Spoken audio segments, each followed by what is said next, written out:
ఈరోజు మనం ఉలవచారు గురించి మాట్లాడుకుందాం. ఉలవచారు అంటే మన డైట్కి సంబంధించి కానవసరం లేదు. మామూలుగా ఆంధ్రాలో ఉలవచారు అంటే బాగా ఫేమస్. ముఖ్యంగా కృష్ణా జిల్లా, గుంటూరు జిల్లా వాళ్ళు పడి చచ్చిపోతారు ఉలవచారు అంటే. ఉలవచారు కోసం అవసరమైతే తిరుపతి కూడా నడిచెళ్ళమని వెళ్తారు. ఇప్పుడు మన అమెరికాలో ఉండే మన కృష్ణా, గుంటూరు జిల్లా వాళ్ళు ముఖ్యంగా వీళ్ళంతా ఇక్కడి నుంచి తీసుకెళ్లే ప్రతి ప్యాకేజీలోనూ ఉలవచారు కంపల్సరీగా ఉంటుంది. నిజానికి ఇవాళ మనకు దొరికే ఉలవచారుకి ఒకప్పుడు మేము చిన్నప్పుడు విలేజ్లో దొరికే ఉలవచారు రెండు ఒకటేనా అంటే నిస్సందేహంగా రెండు ఒకటి కానే కాదు. ఒకప్పుడు ఉలవచారు ఎలా కాసేవాళ్ళు అంటే ఉలవల్ని ఒక మట్టి కుండలో పెట్టేవాళ్ళం. ఒక గొయ్యి తీసేవాళ్ళు, ఒక పెద్ద గొయ్యి భూమిలో మన దొడ్లో వాముల దొడ్లో కానీ అక్కడ ఒక గొయ్యి తీసి ఆ గోతులో ఒక మట్టి కుండ పెట్టేవాడు. మట్టి కుండలో కొద్దిగా ఉలవలో మిగిలినంత ఫుల్గా నీళ్లు పోసేవాడు. నీళ్లు పోసి మట్టి కుండ మూత ఉంటుంది కదా, దాన్ని బోర్లా తిప్పి పైన పెట్టేసేవాడు.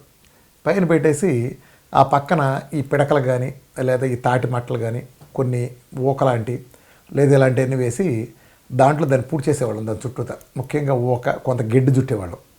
గెడ్డు చుట్టి దాన్ని కొంచెం అంటించేవాళ్ళం. అంటించేసి పైన మళ్ళీ మట్టి కప్పేసేవాడు. కప్పేస్తే ఇక అది సన్న సెగన దాదాపు ఒక 14-15 గంటలు లేదా ఒక్కోసారి అయితే 17-18 గంటలు ఉంచేవాళ్ళం. అంతసేపు పాటు దాన్ని వదిలేసేవాళ్ళం. ఆ భూమిలోంచి సన్నగా పొగలు వస్తూ ఉండేవి.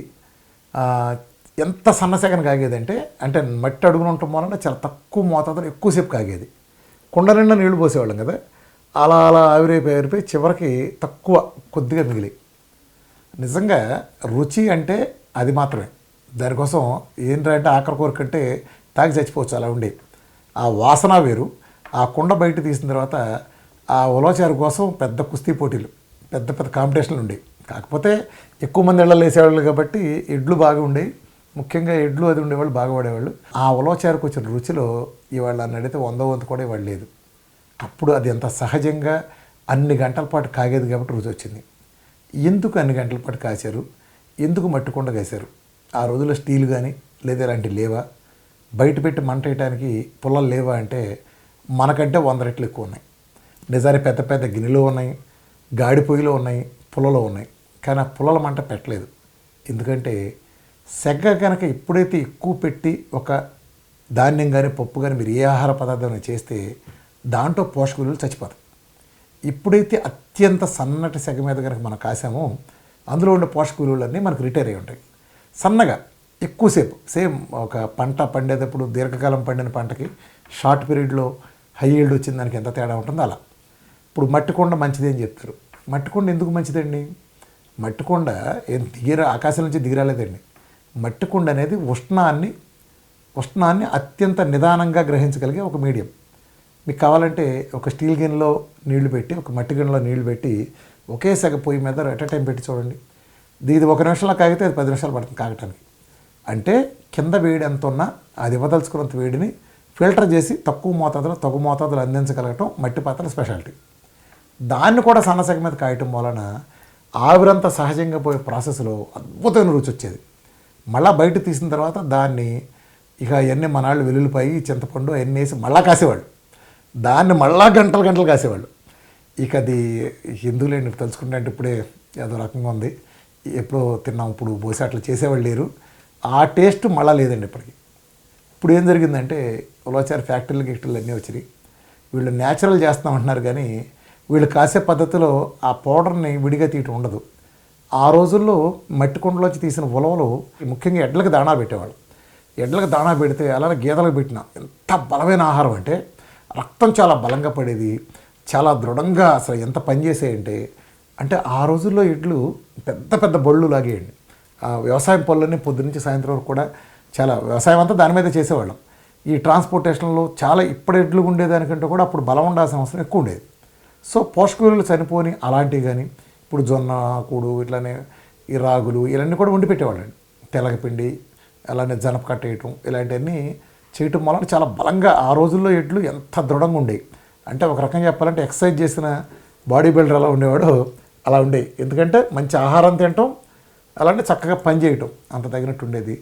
సో అంత స్టామినా. అందుకే ఆ ఉలవచారు కూడా తాగిన అంత అద్భుతంగా ఉండేది.